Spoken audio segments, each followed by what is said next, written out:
और इधर all India Muslim जमात के राष्ट्रीय अध्यक्ष मौलाना मुफ्ती शहाबुद्दीन रजवी बरेलवी ने एक्ट्रेस नुसरत भरूचा के खिलाफ फतवा जारी किया है। नुसरत भरूचा के महाकाल दर्शन को नाजायज बताते हुए मौलाना शहाबुद्दीन ने एक्ट्रेस के खिलाफ फतवा जारी कर उन्हें शरीयत की नजर में गुनहगार बताया।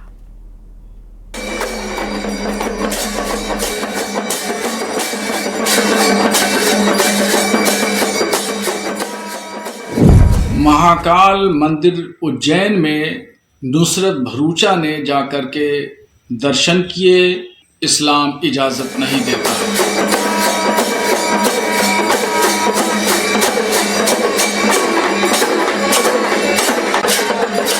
बॉलीवुड अभिनेत्री नुसरत भरूचा ने मंगलवार को भगवान महाकालेश्वर के दर्शन किए और दिव्य भस्म आरती में शामिल होकर बाबा महाकाल का आशीर्वाद लिया।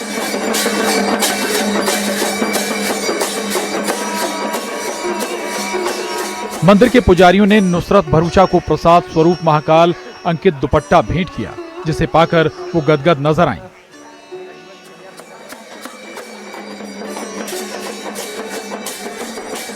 नुसरत सुबह करीब 4 बजे मंदिर पहुंची और नंदी हॉल में बैठकर शांत भाव से दर्शन किए। लगभग 2 घंटे तक चली भस्म आरती के दौरान वे पूरे समय भगवान महाकाल का जाप करती नजर आईं।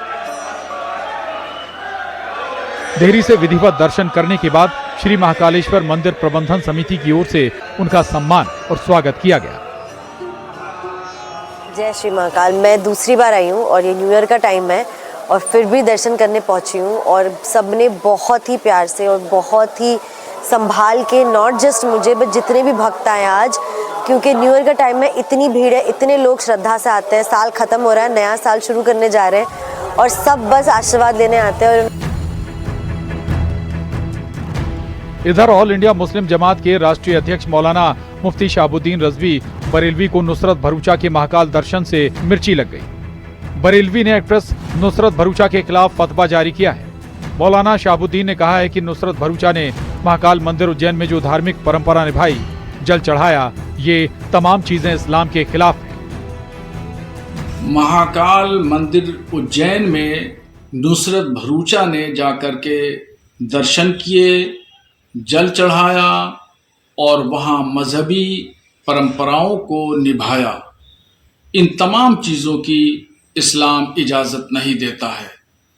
उन पर शरीयत हुक्म लगाती है कि वो नुसरत भरूचा तौबा करें, इस्तिग़फ़ार पढ़ें और कलमा पढ़ें। उन्होंने इस्लाम के उसूलों के खिलाफ काम किया है। मौलाना शहाबुद्दीन रिजवी बरेलवी ने मंदिर में जल चढ़ाना, पूजा और भक्ति को नाजायज ठहराते हुए नुसरत भरूचा के खिलाफ फतवा जारी किया। इधर नुसरत भरूचा ने महाकाल दर्शन के बाद मंदिर समिति की तरफ से की गई दर्शन व्यवस्था की तारीफ करते हुए बार बार महाकाल दर्शन करने की इच्छा जताई थी। Bureau report, news 18। और संभल में जामा मस्जिद के पास कब्रिस्तान की जमीन की पैमाइश पूरी हो गई। जिला अधिकारी के आदेश पर पहुंची 22 लोगों की टीम ने मस्जिद को कब्रिस्तान का इंच नापा, क्योंकि शिकायत मिली थी कि कुछ लोगों ने कब्रिस्तान की जमीन पर कब्जा कर लिया है और पिछले साल उन्हीं में कुछ ने संभल में उत्पात मचाया था।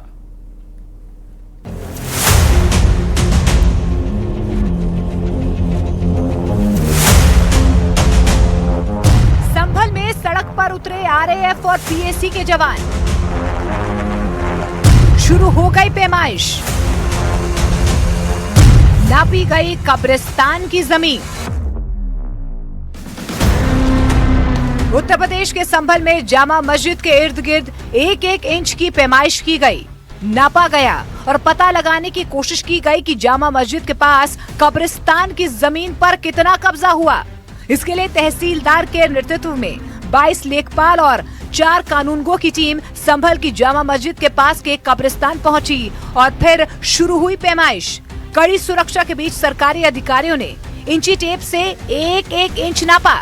आगे की तरफ आपको दिखाई देगा कि ये अब नपाई यहाँ पर शुरू हो गई है। न्यूज़ 18 इंडिया के कैमरे पर एक्सक्लूसिव ये तस्वीरें हम अपने दर्शकों तक पहुँचा रहे हैं, क्योंकि यहाँ पर शिकायत की गई थी कि जो 8 बीघे का एरिया है जामा मस्जिद से सटा हुआ कब्रिस्तान का, उस पर लोगों ने अतिक्रमण किया है। और आपको ये भी बता दें, आरोप ये भी लगाया है शिकायतकर्ता ने कि पिछले साल 24 नवंबर 2024 को जिस तरह से हिंसा यहाँ पर हुई थी, उस हिंसा के दौरान यहाँ पर इसी एरिया से पत्थरबाजी की गई थी पुलिस पार्टी पर, और इसीलिए इसको भी यहाँ पर आधार बनाया गया था। और आप देखेंगे यहाँ पर, देखिए न्यूज़ 18 इंडिया के कैमरे पर हम एक्सक्लूसिव ये तस्वीरें आपको दिखा रहे हैं, क्योंकि यहाँ पर पैमाइश की टीम जो पैमाइश करने यहाँ पर स्थानीय प्रशासन की पहुँची है, वो पूरे एरिया को यहाँ पर पैमाइश कर रही है। देखिए इस तरह से होती है पैमाइश, यानी नापना कितना एरिया यहाँ पर है, किस एरिया में जो सरकारी संपत्ति या फिर जो अतिक्रमित एरिया है उसको यहाँ पर नोटिस किया जा रहा है। श्री कल्की सेना के राष्ट्रीय संयोजक सुभाष चंद्र त्यागी ने शिकायत की थी कि संभल में जामा मस्जिद के पास कब्रिस्तान की जमीन पर अवैध कब्जा किया गया, दुकानें और मकान बनाए गए।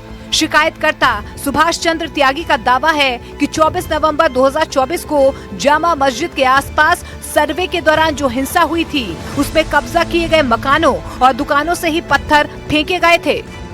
इसके बाद संभल के डीएम ने पैमाइश के लिए एक टीम भेज दी, जिसने कब्रिस्तान की जमीन भी नापी और इस इलाके में बने घरों और दुकानों की जमीन को भी नापा गया। अधिकारी अपने साथ नक्शा लेकर पहुंचे थे। मामला संवेदनशील था, इसलिए सुरक्षा बल पहले ही पहुंच गए थे। पूरा इलाका छावनी में तब्दील हो चुका था। ड्रोन से चप्पे चप्पे पर पैनी नजर रखी गई। इसी कड़ी में सुरक्षा के बीच पूछताछ भी हुई और नपाई भी की गई।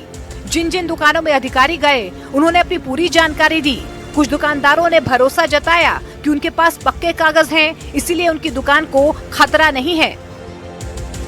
हमारे पास बैनामा है 100 साल पुराना, और 100 साल पुराना हमारे पास में उसके बाद नक्शा भी है।